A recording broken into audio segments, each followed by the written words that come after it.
دلوقتي بقى معاك حظ. اول حاجه ده حظ البرومو كود. حظ البرومو كود ده حاجه تانية خالص. يعني انت ممكن تخش على التليجرام اللي هسيبه لك في الوصف ده او في اول تعليق، وانت تشوف الناس بتتكلم على حظ البرومو كود ازاي، تشوف الناس بتكسب ازاي، تشوف الارباح بنفسك اللي تسحبها الناس، والجروب مفتوح يا جماعه مش مقفول.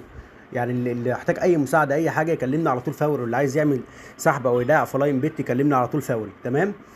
ايه بقى يعني اشتغل بالبرومو كود ده ازاي؟ يعني لما اسجل البرومو كود ده اعمل ايه؟ انا هقول لك تعمل ايه. مثلا دي لعبه سكريستال. تمام. هو ده اللي انا بعمله يعني في اليوم بتاع حوالي 5 6 مرات. تمام. دي 10000 اهي. نبدا. دي خساره.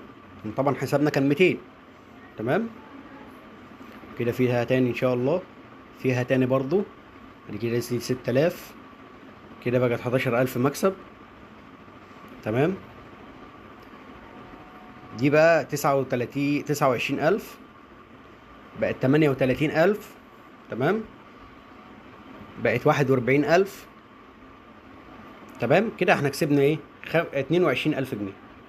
يعني احنا دلوقتي لا 25000.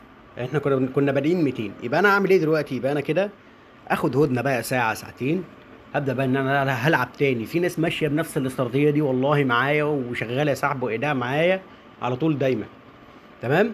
يخبط الخبطتين التلاته. بص لو جت معاك من اول خبطه ضربه زي دي، من اول ضربه زي دي كده، يبقى انت انسحب فورا. انسحب فورا عشان السيستم ما يحطش عليك. انت كده كده كسبت. ما تستناش السيستم لما يجيب لك الخساره.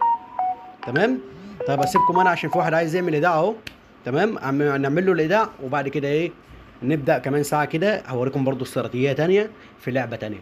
تمام. واللي محتاج اي حاجه يكلمني على التليجرام فورا، واللي محتاج سحب وايداع يكلمني على التليجرام اللي هسيبه لك في الوصف وفي اول تعليق. شكرا على وقتكم معايا، والسلام عليكم ورحمه الله وبركاته.